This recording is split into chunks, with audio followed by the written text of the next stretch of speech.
রাহিম একদিন দাদার পুরনো ঘরে খেলতে গিয়ে খুঁজে পেল একটা ধুলোমাখা কাঠের দরজা, যা দেয়ালের মধ্যে বসানো। দাদা, এটা কোথায় যায়? দাদা হেসে বললেন, এটা সময়ের দরজা বাবাজান। রাহিম প্রথমে হাসলেও দাদা যখন দরজাটা খোলেন, হঠাৎ এক ঝলক আলো ছড়িয়ে পড়ে। এই দরজা দিয়ে আমরা যে কোনো সময় যেতে পারি, ভবিষ্যতেও, অতীতেও। দাদা রাহিমের হাত ধরে ভেতরে ঢুকলেন। চারপাশে সময় যেন ঘুরতে লাগল। প্রথমেই তারা পৌঁছাল ৫০ বছর আগের এক গ্রামে, যেখানে দাদা ছোট স্কুলে যাচ্ছে।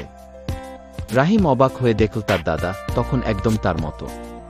তারপর তারা গেল ভবিষ্যতে, এক আধুনিক শহরে, যেখানে রাহিম নিজেই একজন বিজ্ঞানী। সেখানে রোবট তাকে ডক্টর রাহিম বলে সম্বোধন করছে। শেষে দরজা দিয়ে ফিরে এলো তারা বর্তমান কক্ষে।